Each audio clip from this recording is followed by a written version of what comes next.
How's it going? In today's video, I want to share with you guys some of the ways I compose / frame my shots that have gotten my footage to look something like this, this, and this. So without further ado, let's get into it. This is arguably one of the most important factors when it comes to composing a shot. No matter how good of a camera you have, poor lighting will almost certainly yield a bad composition, unless you're Peter McKinnon. But jokes aside, this doesn't mean that you have to go out and spend all of your money buying all the lighting gears, because you don't have to. We all have the best light source in the world, which is the sun. And where I live right now, it's pretty gloomy during the winter, so I would recommend taking advantage of the summer, autumn, and spring season, because those are the times where the sun lighting is the most optimal. Some of the practical tips that I would want to give to you when shooting outdoors. Number one is never shoot directly towards the sun, because this causes your subject to be underexposed and dark while the sun is overpowering the shot. Instead, position yourself so the sun is behind you or adjacent to you, so then your subject can be properly exposed. Secondly, try to avoid shooting during midday, because I find that the sun is usually the harshest during midday. Some of my best shots usually were taken during the morning hours, so around 6 to 7 a.m., or during the golden hours, which is after sunset or right during sunset.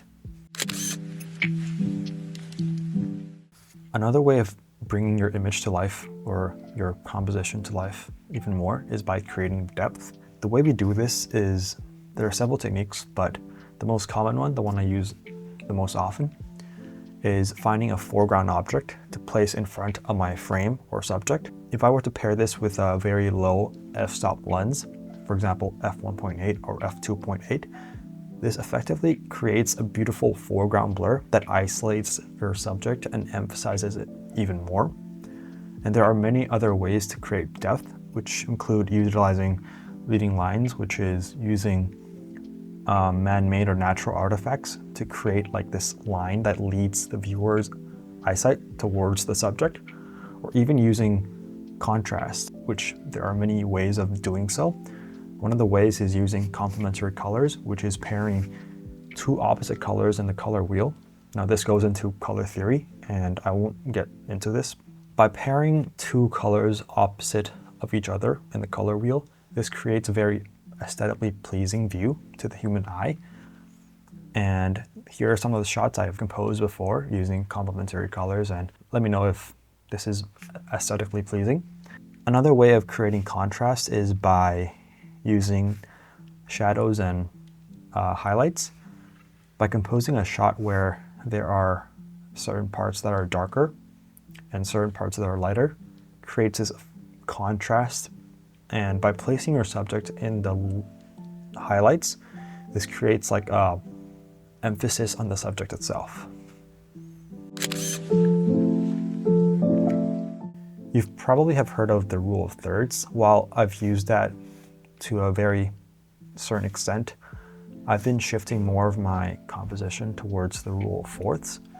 And what the rule of fourth is basically, for a rule of thirds, there are two horizontal and two vertical lines that split up the frame in 3 equal parts. For the rule of fourths, there are 3 lines that split up the frame horizontally and vertically in 4 equal parts. And what this does is that it creates these vertical and horizontal lines that intersect each other at the center. And by having that center, it allows me to place my subject right in the dead center, which sometimes can be one of the most visually appealing composition. Look, you don't have to implement all of these tips that I've given you today. Just experiment on what works for you and what doesn't work. What doesn't work, just simply discard them, and what works, just simply keep them. At the end of the day, photography and videography is a lifelong journey of self-expression. There is simply no finish line. The best way to enjoy photography and videography is just finding the things that fit you and that makes you feel satisfied. All right, I'll catch you in the next video.